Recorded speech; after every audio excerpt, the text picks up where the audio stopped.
దేవుని పరిశుద్ధ నామమునకు మహిమ కలుగును గాక. చక్కటి అవకాశాన్ని దేవుడు నాకు ఇచ్చిన దాన్ని బట్టి దేవుని నేను ఎంతగానో స్తుతిస్తున్నాను. ముఖ్యంగా నాకు ఈ అవకాశం ఇచ్చిన మా సేవకులు, ఆత్మీయమైన తండ్రి, మా సేవకులకి ప్రత్యేక వందనాలు. అలాగే వేదికను అలంకరించిన సేవకులు కూడా ప్రత్యేక వందనాలు.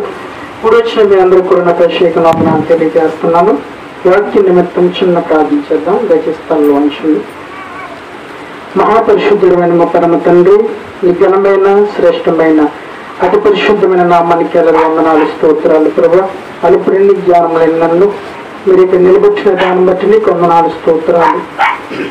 ఈ పరిశుద్ధ లేఖనాల నుంచి కొన్ని మాటలు మేము ధ్యానించాలని ఆశపడుతున్నాం ప్రభు. మీ ఆత్మ సహాయమును మాకు అనుగ్రహించండి. ఆయన నన్ను మెరుగుపరచండి. మీరే మీ చల్లని స్వరముతో నాతో మాట్లాడండి. మహిమని మీరు పొందుకోండి, కృప చూపించమని యేసు పరిశుద్ధ నామములో అడిగిచున్నాను తండ్రి, ఆమేన్.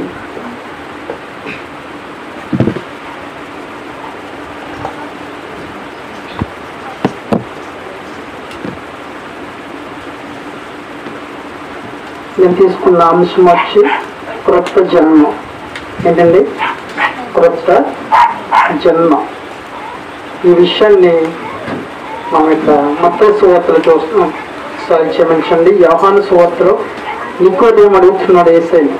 ఆ విషయాన్ని బట్టి మనం ముందుకెళ్దాం. నేను వాక్యంగా యోహాను సువార్త 3వ అధ్యాయము 3వ వచనం నుంచి చూద్దాం. యోహాను సువార్త 3వ అధ్యాయము 3వ వచనం. అందుకు యేసు అతనితో ఒకడు కొత్తగా జన్మిస్తేనే కాని అతడు దేవుని రాజ్యమును చూడలేడని నీతో నిశ్చయముగా చెప్పుచున్నాను. చాలు. ఇక్కడ నికోదేము పరిసయుడు వచ్చి దేవునితో మాట్లాడుతున్నప్పుడు దేవుడు అతనితో చెప్తున్న మాట ఉంది. ఏంటంటే, అందుకు యేసు అతనితో ఒకడు కొత్తగా జన్మిస్తేనే కానీ అతడు దేవుని రాజ్యమును చూడలేడని నీతో నిశ్చయంగా చెప్పుచున్నానని అతనితో చెప్పింది. కొత్తగా జన్మిస్తేనే కానీ ఏం చేయలేరంటండి? దేవుని రాజ్యాన్ని చూడలేరని. మన ప్రయాసంతో ఎందుకండి ఈ లోకంలో మనము రక్షణ పొంది ఇన్ని ప్రతికూల పరిస్థితుల గుండా మన ఆత్మీయ జీవితాన్ని కొనసాగించడం గల ముఖ్య కారణం ఏంటి? పరలోక రాజ్యానికి మనం చేరుకోవాలని, ఆ దేవునితో పాటు మనము ఆనందించాలని. ఇదే మన గురి. ఇక్కడ దేవుడు అదే విషయం చెప్తున్నాడు. ఒకడు క్రొత్తగా జన్మిస్తేనే కానీ అతడు పరలోక రాజ్యాన్ని చూడలేదని నికోదేముతో చెప్పినప్పుడు అతడు మళ్ళీ ఒక ప్రశ్న వేస్తున్నాడు అతనికి. ఏంటంటే, చూడండి 4వ వచనం.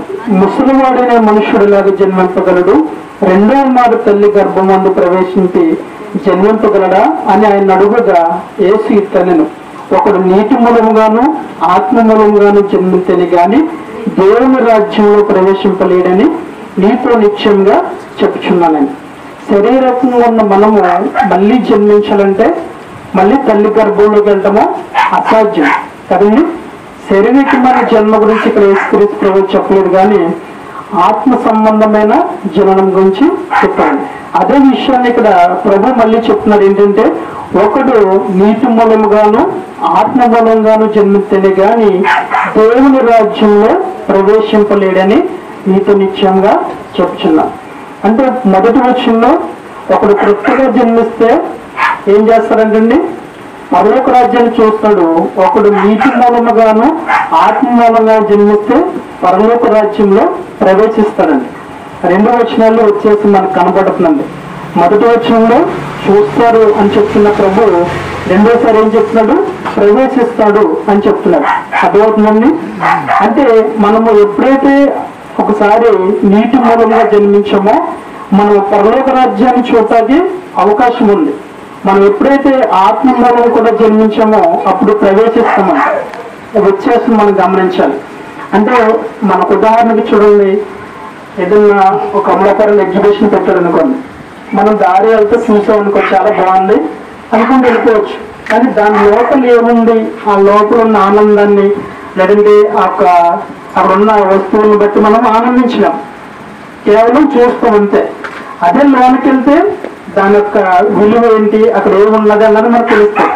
అంటే ఇక్కడ నీటి మూలంగా జన్మించిన వాడు పరలోక రాజ్యాన్ని చూస్తాడంట, ఆత్మ మూలంగా జన్మించిన వాడు ఏం చేస్తాడంటండి, పరలోక రాజ్యంలో ప్రవేశిస్తాడంట. అంటే ఇక్కడ ఆత్మ మూలమైన జన్మం చాలా ఇంపార్టెంట్ అండి.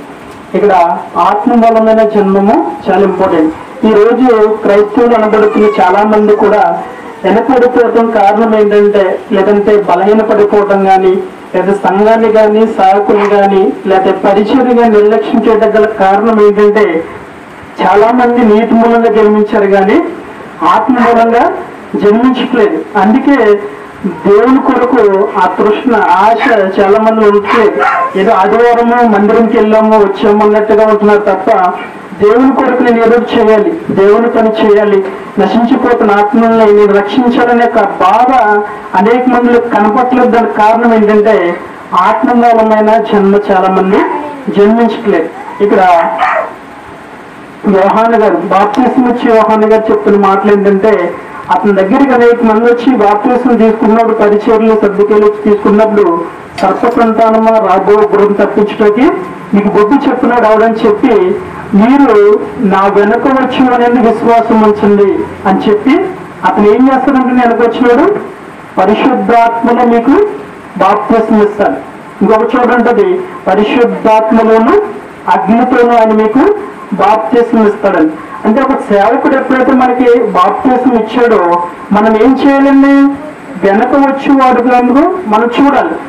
బాప్తిసం తర్వాత వెనక వచ్చేవారు ఎవరు, పరిశుద్ధాత్ముడు. పరిశుద్ధాత్ముడు కొరకు మనం కనిపెట్టాలి.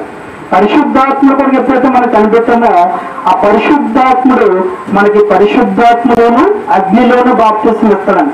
అదే ఆత్మమూలమైన జననం. ఆ జననం ఎప్పుడైతే మనం జన్మించామో మనం ఎలా ఉంటామండి, మండే అగ్నిలా ఉంటామన్నమాట. ఇప్పుడు చూడండి, నీటి మూలమైన బాప్తిసం చూడండి. ఇప్పుడు మనము స్నానం చేసామనుకోండి, మళ్ళీ సాయంత్రానికి లేదంటే ఉదయానికి మళ్ళీ మన శరీరం ఏమవుతుంది, చెమటవసం వస్తుంది, మళ్ళీ మురికి పడిపోతుంటుంది, మళ్ళీ దుమ్మ మనకి చేరుతూ ఉంటుంది, మళ్ళీ స్నానం చేయాలి. అది నీటి మూలమైన బాప్తిసానికి కారణం అదండి. చాలా మంది బాప్తిసం తీసుకుని పాపంలో పడిపోవడానికి కారణం ఏంటంటే, వాళ్ళు పరిశుద్ధాత్మలో బాప్తిసాన్ని పొందుకోలేకపోతున్నారు. ఎప్పుడైతే పరిశుద్ధాత్మలోనూ అగ్నితోనూ మన బాప్తిసం తీసుకున్నామో మనం మండే అగ్నిలా ఉంటాం అన్నమాట. మనం మండే అగ్నిలో ఎప్పుడుతున్నామో మన మీదకి ఎటువంటి దుమ్ము వచ్చినా ధూళి వచ్చినా ఒక చెత్త మన బిడపన్నా అది అగ్ని ఏం చేస్తుంటుంది, ఎప్పటికెప్పుడు మనల్ని కాల్చి వేస్తూ ఉంటుంది తప్ప మనం ఎలా ఉంటామండి, సువర్ణంలాగా అయిపోతుంటాం అన్నమాట. సువర్ణం చూన్న బంగారము అది ఎన్నిసార్లు కొలుములేసినా అది ఇంకా పరిశుద్ధపరచబడుతుంది తప్ప అది పాడవదు. కాబట్టి మనము ఎప్పుడైతే పరిశుద్ధాత్మతోనూ అగ్నితోనూ బాప్తిస్తాన్ని మనం పొందుకుంటామో మనము కూడా అలా ఉంటాం అన్నమాట. విడిచిపెట్టిన పాపాల వైపు కానీ, విడిచిపెట్టిన లోకం వైపు కానీ, విడిచిపెట్టిన శారీరక క్రియల వైపు కానీ మనం వెనక్కి వెళ్ళాం. ఎప్పుడు పరిశుద్ధాత్మలో బాప్తిసం మనము పొందుకున్నప్పుడు. కాబట్టి అటువంటి జన్మం గురించి ఇక్కడ యేసుక్రీస్తు ప్రభువు చెప్తున్నారు, ఆత్మమూలంగానే జన్మిస్తేనే కానీ అక్కడ ఏం చేయడంటండి, పరలోక రాజ్యంలో ప్రవేశించలేడంటండి. కాబట్టి ఇక్కడున్న మనలో చాలా మంది బాప్తిసం తీసుకుని ఇంకా ఆత్మీయమైన అనుభవాలు లేక చాలా మంది ఉన్నారేమో, నాకైతే తెలియదు. కానీ వారి కొరకే దేవుడు మాట్లాడుతున్నాడు. మనం పరిశుద్ధాత్మ బాప్తిసం వరకు కనిపెట్టాలి. యోహాను గారు బాప్తిసం ఇచ్చి యోహాను గారు చెప్తున్నారు, నా వెనక వచ్చేవాడు నాకంటే గొప్పవాడు, ఆయన మీకు పరిశుద్ధ అగ్నిలో బాప్తిసం ఇస్తారంట. అప్పుడు ఎప్పుడైతే సేవకులు నీటి మూలమైన బాప్తిసము నిమిత్తం మనకి ఇస్తారో మనము మనకి సేవకు వెనక వచ్చేవాడు పరిశుద్ధాత్ముడు మళ్ళీ మనం దర్శించంటే మనం కనిపెట్టాలి, ప్రార్థనలో కనిపెట్టాలి. ప్రభువు నన్ను దర్శించండి, నీ ఆత్మతో నన్ను ఆదరణ సహాయంగా పంపించాలని ఎప్పుడైతే అడిగామో దేవుడు పరిశుద్ధాత్మను మనకి అనుగ్రహిస్తాను. అడిగేవానికి నేను ఇస్తానని దేవుడు వాగ్దానం చేశాడు. కాబట్టి పరిశుద్ధ బాప్తిసం మనము పొందుకోవాలి. కొత్త జన్మము, ఆత్మమూలమైన జన్మం మనము పొందుకోవాలి. కాబట్టి ఇక్కడ పొందుకున్నప్పుడు మనకి దానివల్ల ఉపకారం ఏంటి, ఆత్మమూలమైన బాప్తిసం మనం పొందాము, దానివల్ల ఉపకారం ఏంటని చూస్తే ఇక్కడ చూడండి, 1 పేతురు 1:4 చూడండి. 1 పేతురు 1:4. 1 పేతురు 1:4. నుండి యేసుక్రీస్తు తిరిగి లేచుట వలన జీవముతో కూడిన నిరీక్షణ మనకు కలుగునట్లు అనగా అక్షయమైనది నిర్మలమైనది వాడబారునైన స్వాస్యము మనకు కలుగునట్లు ఆయన తన విశేష కనికరము చొప్పున మనలను మరలా జన్మింపజేశాను. ఎందుకంటే మనల్ని జన్మింపజేశాడండి దేవుడు అంటే, మనము ఆయనతో కూడా ఎటువంటిదంటండి అక్షయమైనది నిర్మలమైనది వాడబారునైన స్వాస్యము మనకు కలుగునట్లు ఆయన తన విశేష కనికరము చొప్పున మనలను మరలా జన్మింపచేసెను. ఆ స్వాస్యం ఏంటండి? అక్షయమైనది నిర్మలమైన స్వాస్యం ఏంటి? పరలోక రాజ్యమే. అది మనం పొందుకోవాలని దేవుడు మనల్ని మరలా జన్మింపచేసాడంటే ఎలాగండి? ఆత్మ మూలమైన జన్మము, శారీరకమైనది కాదు.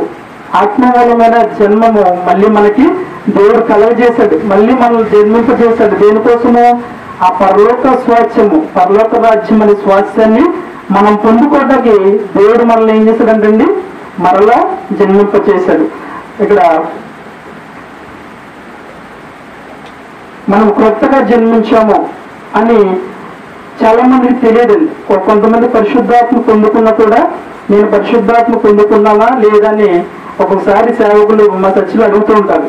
మీరు ఎంతమంది పరిశుద్ధాత్మ పొందుకున్నారని అడిగినప్పుడు పొందుకున్న వాళ్ళకి డౌటే, పొందుకోని వాళ్ళకి కూడా డౌటే చూస్తూ ఉంటారు. అంటే చాలా మందికి తెలియదు ఆత్మ మూలమైన జన్మము నేను పొందుకున్నాను అని చాలా మందికి తెలియదండి.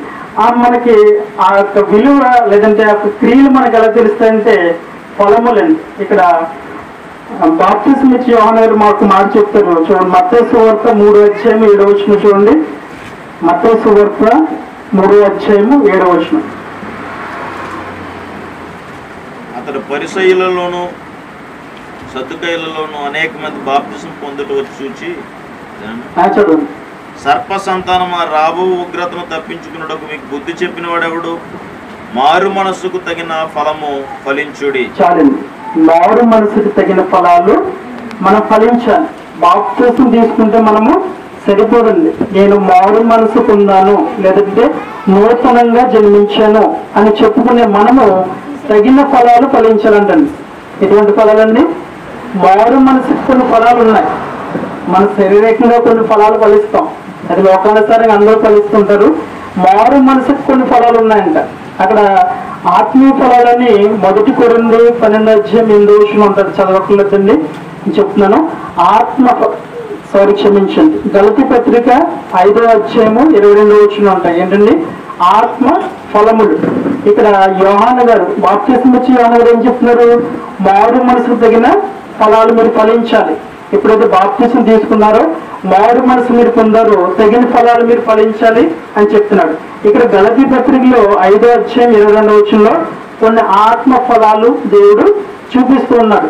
అంటే ఎప్పుడైతే మనం కొత్తగా జన్మించామో మనలో కొన్ని ఫలాలు ఫలిస్తామండి. ఒకసారి ఆ వచనం కూడా చదవండి. గలతీ పత్రిక 5:22. గలతీ పత్రిక 5:22.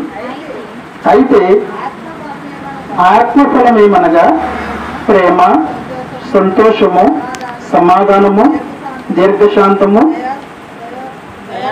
దయాలత్వము, మంచితనము, విశ్వాసము, సాత్వికము, ఆశ నిగ్రహము. చాలండి. ఎన్ని ఫలాలండి? ఎన్ని ఫలాలు ఉన్నాయండి? మొత్తం 9 12 9 ఫలాలు. ఇవన్నీ ఏంటండి? మారు మనసుకు తగిన ఫలాలు. అంటే మనం ఎప్పుడైతే మారు మనసు పొందామో లేదంటే నేను ఎప్పుడైతే నూతనంగా జన్మించాను లేదంటే ఆత్మ మూలంగా జన్మించానో మనకు తెలియాలంటే ఈ ఫలాలు మనలో ఉంటాయంట. ఏంటంటే ఆత్మ ఫలం ఏమనగా ఇన్ని ఫలాలు ఉన్నాయి మనలో. అంటే మనలో ప్రేమ, సంతోషము, సమాధానము, దీర్ఘశాంతము ఇవేవి మనలో కలగట్లేదు అంటే మనం ఆత్మీయంగా ఇంకా జన్మించలేదు, తగిన మారు మనసు మనం ఇంకా పొందుకోలేదని మనం గ్రహించుకోవాలి. ఎప్పుడైతే మనం ప్రతి ఒక్కరి పట్ల ప్రేమ కలిగి ఉంటున్నామో, సమాధానం కలిగి ఉంటున్నాము, మనం ఎప్పుడు సంతోషంగా ఉంటున్నాము అంటే మనము ఆత్మ మూలంగా జన్మించామని మనం గుర్తించాలి. మనల్ని హింసించే వాళ్ళని కూడా మనం ప్రేమిస్తున్నా, మనం దూషించే వారి కొరకు మనం ప్రార్థన చేస్తున్నప్పుడు మనకు అర్థమైపోతుంటది నేను ఆత్మీయంగా ఫలిస్తున్నానని. కాబట్టి ఆత్మ ఫలాలు అనేవి ఎవరు ఫలించాలండి? మనం ఫలించాలి. మారు మనసు అనేది మనకుంటే ఆత్మ ఫలాలు ఖచ్చితంగా మనము ఫలిస్తాం. మరి ఆత్మ వరములు ఎలాగొస్తాయంటే మనం ఫలించిన ఫలాలను బట్టి దేవుడే వరములు ఇస్తాడు. అర్థమవుతుందండి? ఆత్మ ఫలములు వేరు, ఆత్మ వరములు వేరు. వరములు ఎవరిస్తారు? దేవుడు ఇస్తాడు. ఎందుకు? మనం ఫలిస్తున్నాం కాబట్టి, మనం దేవునిలో ఫలిస్తున్నాం కాబట్టి దేవుడు మన ఆత్మీయ జీవితాన్ని బట్టి ఆయన మనల్ని ఇష్టపడి కొన్ని గిఫ్ట్స్, వరములు ఆయనే మనకి ఇస్తాడండి. ఆత్మ వరములు దేవుడిచ్చేయి, ఆత్మ ఫలములు మనకు మనంగా మారు మనసు కలిగినప్పుడు ఫలించే ఫలాల్ని ఆత్మ ఫలములు అంటారండి. అర్థమవుతుందండి? ఆత్మ ఫలములు ఉన్నాయి, మనం ఫలించేయాలి. కాబట్టి మారు మనసు తగిన ఫలాలు మనము ఫలించాలండి.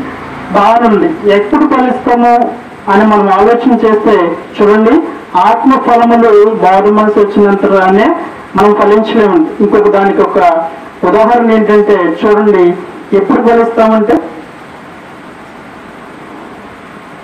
యోహాను సువార్త 15వ అధ్యాయము 2వ వచనం చూడండి. యోహాను సువార్త 15వ అధ్యాయము 2వ వచనం. నాలో ఫలింపని ప్రతి తీగను ఆయన తీసి పారవేయును, ఫలించు ప్రతి తీగ మరి ఎక్కువగా ఫలింపవలనని దానిలోని పనికిరాని తీగలను తీసివేయను.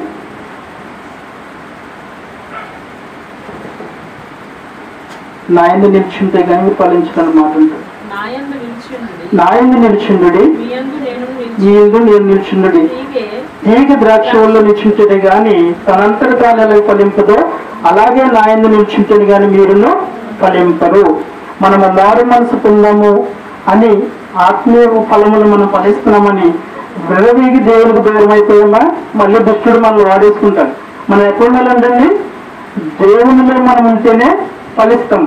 ద్రాక్ష వల్లిలో తీగలు ఏ రీతిగా అంతగట్టబడి ఉంటే ఫలిస్తాయో అలాగే దేవుడిలో మనం అంతగట్టబడి ఉంటేనే ఫలిస్తామండి. ఇక్కడ 2 విధమైన ఫలములు ఉన్నాయి. మనం మారు మనసు పొందినప్పుడు ఫలిస్తాము, మారు మనసు పొంది దేవుడిలో నిలిచింటే ఫలిస్తాం.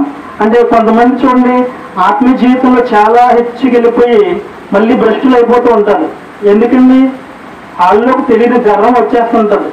చాలా దేవుడు హెచ్చించిన కొలది తగ్గించుకున్నప్పుడే దేవుడు హెచ్చిస్తాడు. దేవుడు హెచ్చించిన కొలది గర్వించామా, దేవుడి నుంచి దూరమయ్యామా మళ్ళీ మొదటి స్థితి కంటే కడప స్థితి ఏమైపోతుంది? మరీ దారుణం అయిపోతుందన్నమాట. కాబట్టి మనము మారు మనసు పొంది దేవునిలో ఎదుగుతున్నామంటే మనం తగ్గించుకోవాలి, దేవునిలో నిలిచి ఉండాలి, దేవునితో అంటకట్టబడి ఉండాలి. అప్పుడే మనము ఫలిస్తామండి. ఎలా ఫలిస్తామంట? బహుగా ఫలిస్తామంట. 15 ఇక్కడ కింద వచ్చిన చూస్తే నాకు వేరుగా ఉండి మీరేమీ చేయలేరని వాక్యం చెప్తుంది. కాబట్టి దేవుళ్ళలో నిలిచుంటేనే మనము ఏం చేస్తామండి? ఫలిస్తాం. మారు మనసు పొందితేనే మనం ఫలిస్తాము, నూతనంగా జన్మిస్తేనే మనం ఫలిస్తాం. ఈ ఫలాలన్నీ చూసి దేవుడు మనల్ని మెచ్చుకుని ఆత్మీయ వరములతో మనల్ని నింపి తన పనిలో మనల్ని దేవుడు వాడుకుంటాడండి. మన ఆత్మీయ జీవితంలో ఇంత ప్రాసెస్ ఉందండి. బాప్టిజం తీసుకున్న వెంటనే ఇంక అయిపోయింది, ఇంకా దేవుడిని నేను రక్షణ పొందేసాను, పరలోక రాజ్యం వెళ్ళిపోతాను, నా ఇష్టాధారంగా నేను జీవిస్తానంటే కుదరదండి. మనం ఎప్పుడైతే బాప్టిజము మన ఆత్మీయ జీవితంలో ఒక మెట్టు మాత్రమే, మనము ఇది క్రియ చేసాం. ఏంటంటే దేవుని రక్షకుడిగా అంగీకరించానని ఒక క్రియ చేసాం అక్కడ, అంతే. నీతి యావత్తు ఇలా జరగవలసి ఉంది అని చెప్తాడు యేసుక్రీస్తు ప్రభు. ఎలా చదివాలంటే నీతి యావత్తు మనము బాప్టిజం తీసుకోవాలి, అది క్రియ చేయాలి. క్రియలేని విశ్వాసము మృతమని దేవుడు చెప్పినారు. కాబట్టి మనం చేసే క్రియ ఏంటి? బాప్టిజం తీసుకోవటము క్రియ. అది ఎందుకు? దేవుని విశ్వాసం ఉంచామని మనం చెప్పడానికి ఒక క్రియ చేస్తున్నాం. దాని తర్వాత మారు మనసు పొందాలి, దేవుని నిలిచి ఉండాలి, ఆత్మీయమైన ఫలములు మనం ఫలించాలి, మళ్ళీ దేవుడిచ్చే వరములు మనం పొందుకోవాలి. ఆ వరములు ఉపయోగించి దేవుడు పని చేయాలి.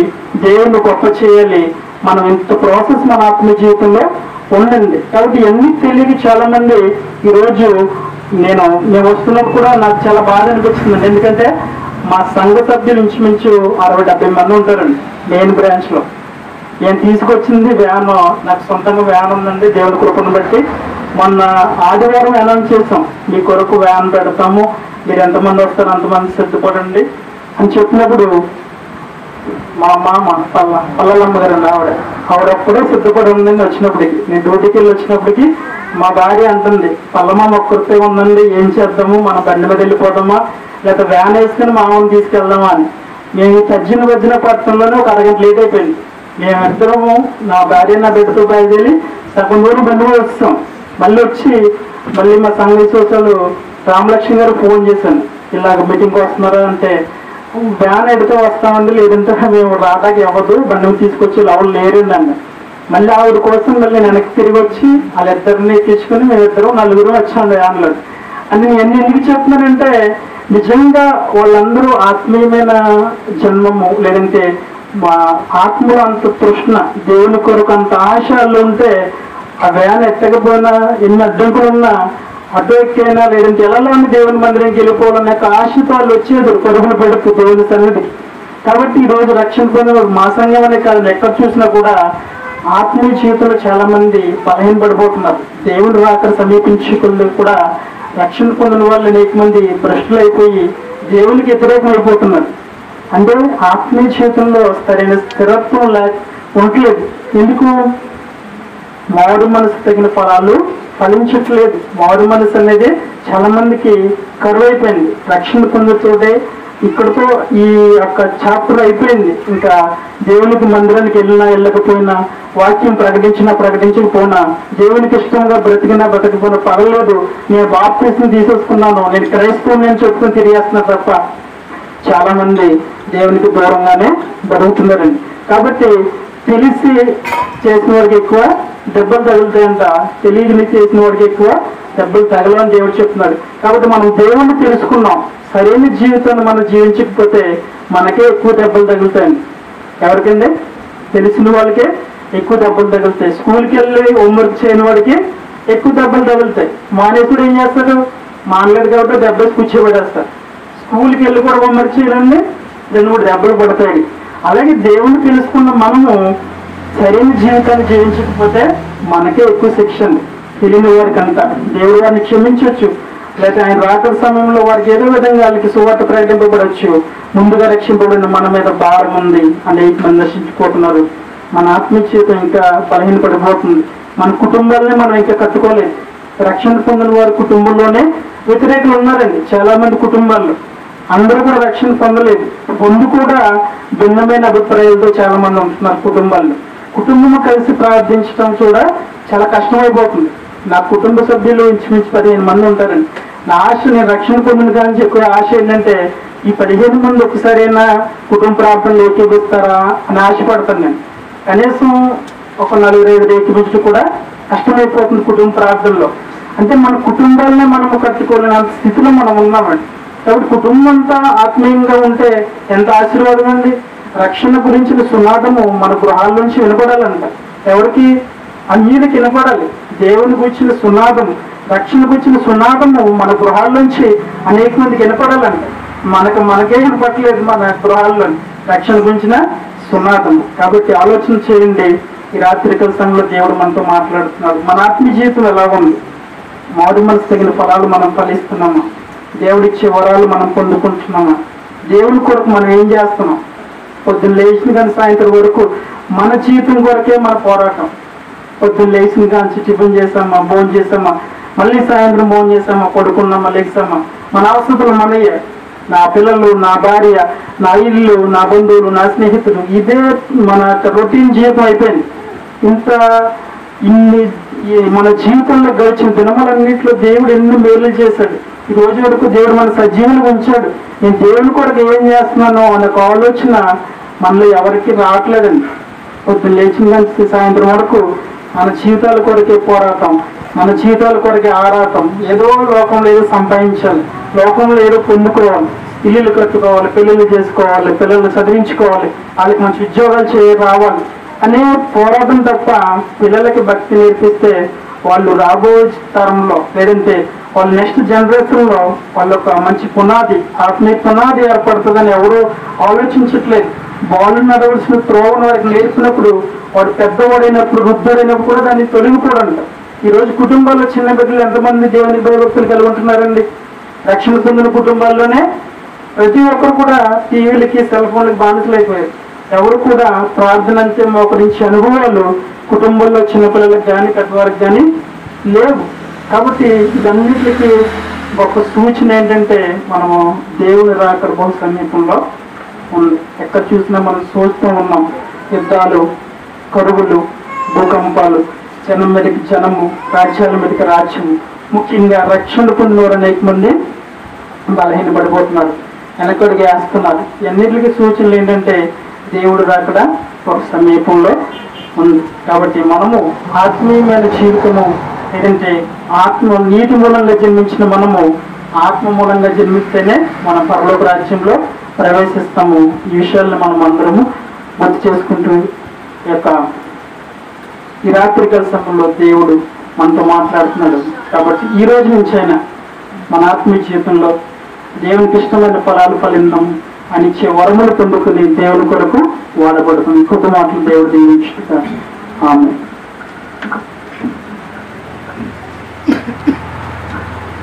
స్తోత్రం. హల్లెలూయా. బిగ్గరగా చప్పలు కొడుతూ దేవునికి స్తోత్రం అని చెప్తాం. ఇంతవరకు చక్కటి వర్తమానం అందించిన రాజేశాని గారిని దేవుడు దీవించును గాక. ఎందుకంటే చాలా అర్థమైన రీతిలో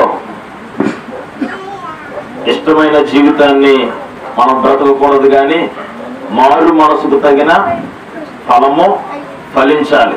ఆ ఫలం ఏంటో మనము వాక్యం ద్వారా ఉన్నాం. ఆత్మ ఫలములు, ప్రేమ, సంతోషం, సమాధానం, ఆ ఆత్మ ఫలములు మనము ఫలించాలి.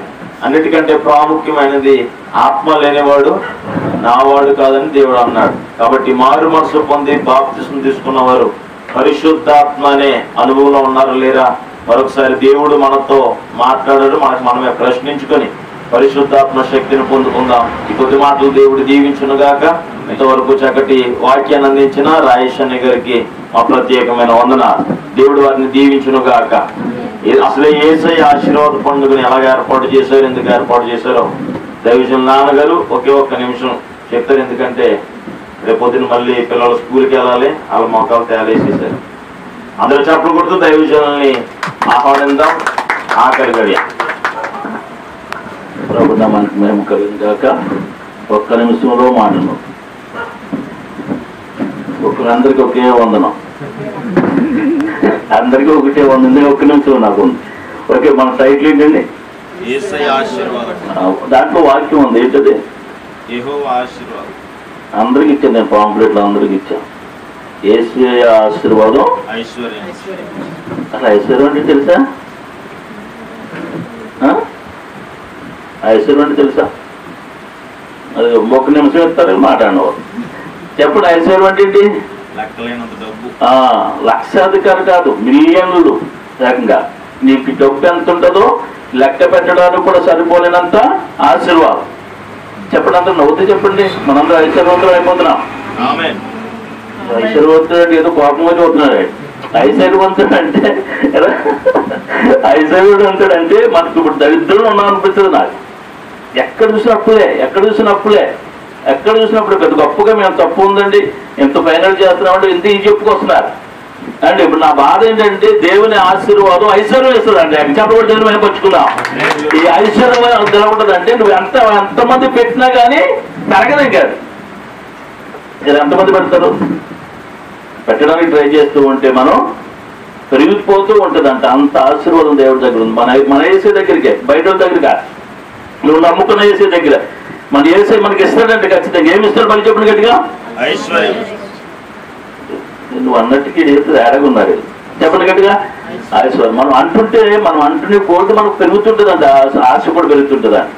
మనం అంటుంటే ఐశ్వర్యవంతుడు నవ్వాలి నువ్వు అనుకుంటుంటే ఆటోమేటిక్గా అయిపోతావు. ఎందుకంటే దేవుడి దగ్గరికి అది అంటుంటా, దేవుని ఐశ్వర్యంతో చేస్తావు, ఐశ్వర్యంతో చేస్తావు అంటే నువ్వు లెక్క పెట్టలేనంత ఆశీర్వాదంతో దేవుడు నిన్ను హెచ్చించడానికి సిద్ధంగా ఉన్నాడు. ఇటువంటి ఆశీర్వాదం అందరికీ ఉండునుగాక. మిర్చిని పెడదాం అనుకున్నాం, మిర్చిని పెట్టట్లేదు కాబట్టి పలావ్ ప్యాకెట్లు ఇద్దరు కలిపి ఒకటి ఇస్తున్నాం. ఇద్దరికి అంటే చిన్న చిన్న పిల్లలు కాబట్టి ఇద్దరు తింటున్నారు, అది బాగుంటున్నది. ఇద్దరికి కలిసి ఒక ప్యాకెట్ ఇస్తున్నాం. అలాగే చేసి అయిపోదాం. దేవుడు మిమ్మల్ని దీవించి ఆశీర్వదించునుగాక. స్తోత్రం. హల్లెలూయా. యెహోవా ఆశీర్వాదము. ఎంతమంది నమ్ముతున్నారు తిరిగి మేము ఐశ్వర్యం వెళ్తున్నామని? చేతిలో పొట్లాలు కనబడుతున్నాయి, ఐశ్వర్యం కనబడలేదు అనుకుంటున్నారా? లేదు. రేపటి నుంచి ప్రతి ఒక్కరూ ఫలించి అభివృద్ధి చెందుదురుగాక. హల్లెలూయా, హల్లెలూయా. మంచిది. ఇంతవరకు ఓపికతో అలాగే ఆత్మీయంగా బలపడిన మీ అందరికీ నా ప్రత్యేకమైన వందనాలు. మా ఆహ్వానాన్ని మన్నించి వచ్చిన చిన్నపిల్లలతో సహా అందరికీ వందనాలు చెప్పండిరా. హల్లెలూయా. దేవునికి స్తోత్రం. హల్లెలూయా. అందరము ప్రార్థన చేసుకుందాం. ఆఖరి ప్రార్థన. ఇంతవరకు దేవుడు మనతో మాట్లాడిన మాటలన్నిటినీ జ్ఞాపకం చేసుకుని దేవుని మాట మనం శ్రద్ధగా వింటే అనేక దీవెనలకు మనం వారసులు అవుతాం. దీవెనలు దేవుడు మనకి ప్రాప్తిస్తాడు. రెండవ వర్తమానంలో ఏదో రక్షణ పొందాం, మారు మనసు పొందుకుని ఆ ఒక్కరోజే బాప్తిసం తీసుకున్న రోజే లేకపోతే కొద్ది రోజులే మనం ఆత్మీయంగా ఉండడం కాదు, కానీ జీవితాంతము మారు మనసుకు తగిన ఫలము ఫలిస్తూ ఉండాలని రెండో వర్తమానం ద్వారా దేవుడు మనతో మాట్లాడారు. కాబట్టి అడగండి, దేవుడిని అడగండి, అయ్యా నేను మారు మనసుకు తగిన ప్రతిఫలాన్ని లేకపోతే ఫలాన్ని నేను ఫలించట్లేదు, నన్ను క్షమించండి నాయన, ఈ రోజు నుంచి నేను ఫలిస్తాను ప్రభు అని ప్రార్థన చేద్దాం. మన మధ్యనున్న సహోదరుడు శ్రీనన్నయ్య గారు ప్రార్థన చేస్తారు. ఆఖరి ప్రార్థన దైవజనులు ఆశీర్వాదం ఇస్తారు. అందరూ ప్రార్థనలు ఏకీవించండి, ప్రార్థన చేసుకుందాం.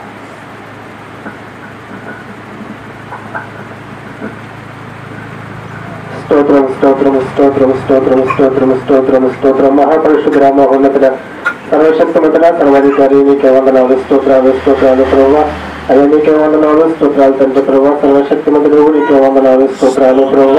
అయ్యా నీకే వందన అతని కష్టంలో ప్రభావ. అయ్యా దైవ సైనికులు ప్రభావ. అయ్యా నీకు వందనాలు, రాయగలుగుతారా ప్రభావ, అది రాగేసుకోగలరా ప్రభావ. మీరు మాట్లాడిన దాన్ని బట్టి నీకే వందనాలు, స్తోత్రాలు ప్రభావ. అవును తండ్రి ప్రభు నీకే వందనాలు ప్రభావ. ఐదు ద్వారా కాకుండా ప్రభావ అదే పరిశుద్ధాత్మలో ప్రభావ మేము బాప్తిసం పొందడం సహాయం చేయండి. నీకు వందనాలు, స్తోత్రాలు ప్రభావ. అందుకు కావలసిన భక్తులు నేర్పించిన నీకు వందనాలు ప్రభావ. నీకు వందనాలు, స్తోత్రాలు ప్రభావ. అది నీకు వందనాలు. నీ వాక్యం ప్రభావ మాకు సమాధానం కలిగేస్తున్న ప్రభావ నీకు వందనాలు. మీ కుటుంబంలో అయితే సమాధానం లేదు ప్రభావ, మీ సమాధానాలు గ్రహించిన నీకు వందనాలు, స్తోత్రాలు ప్రభావ. అది ఏకీవించిన ప్రతి ఒక్కటి దీవించిన నీకు వందనాలు, స్తోత్రాలు ప్రభావ. నీకు వందనాలు. ఎవరి ఆశీర్వాదాలు బట్టి తెచ్చిన నీకు వందనాలు, స్తోత్రాలు ప్రభావ. నిరాత్రి కాల్సిన ప్రభావ వారికి ఆశీర్వాదాలు పనిచేయడా నీకు వందనాలు, స్తోత్రాలు ప్రభావ. నీకు వందనాలు. ఏకీవించిన కుటుంబాలు దీవించిన నీకు వందనాలు, స్తోత్రాలు ప్రభావ. ఇంకా చదువుకుంటున్నారు ప్రభావ వారు దీవించిన ఆశీర్వదించిన నీకు వందనాలు, స్తోత్రాలు ప్రభావ. తిరిగి గృహానికి వెళ్తున్న ప్రభావ నీకు ఆపదలు గ్రహించిన నీకు వందనాలు, స్తోత్రాలు ప్రభావ. ఇంకా నా సంఘాన్ని దీవించింది అభివృద్ధి చేయడం నీకు వందనాలు, స్తోత్రాలు ప్రభావ. ఈ సమర్పుల సంఘం కూడా దీవించింది ఆశీర్వదించిన నీకు వందనాలు. భారం కలిగి ప్రభావ పరిచయం చేస్తాం దైవ సేవకులు ఇంకా దీవించండి ఆశీర్వదించిన ప్రభు పలుగా వచ్చిన క్రీస్తున్నాం బట్టి మనం వినుకుంటున్నా పరమ తండ్రి ఆమేన్. పరలోకముందున్న మా తండ్రి నామం పరిశుద్ధ పరచబడును గాక, రాజ్యం వచ్చును గాక, మీ చిత్తం పరలోకముందు నెరవేరున్నట్లు భూమి అందులో నెరవేరును గాక. మన దిన ఆహారం నేడు మాకు దయచేయము, మరణస్తులు మేము క్షమించిన ప్రకారం మరణములు క్షమించండి, మమ్మల్ని శోధనలోనికి తేక దుష్టుని తప్పించండి. ఎందుకనగా రాజ్యము మహిమ నిరంతరము నీవే ఉన్నావు మా పరమ తండ్రి. ఆమేన్ ఆమేన్ ఆమేన్. ఆశీర్వాదం తీసుకుందాం. తండ్రి యొక్కయు కుమారుని యొక్క పరిశుద్ధాత్మ అన్యోన్య సావాసము సమాధానం తల ఉంచిన చిన్న మంద మీదను ఈ వాక్యం వింటున్న వారందరి మీదను సకల పరిశుద్ధులకును నీ కృప సదా తోడి నడిపించును గాక. తండ్రి కుమార శుద్ధాత్మకును తగు స్తుతి మహిమలు కల్గుగాక. ఆదిని నేప్పుడు ఎల్లప్పుడు అయినట్లు యుగములు అవును ఆమేన్. తండ్రి కుమార శుద్ధాత్మకును తగు స్తుతి మహిమలు కల్గుగాక. ఆమేన్ ఆమేన్. దేవుడు అందరినీ దీవించి ఆశీర్వదించునుగాక. అందరికీ వందనాలండి.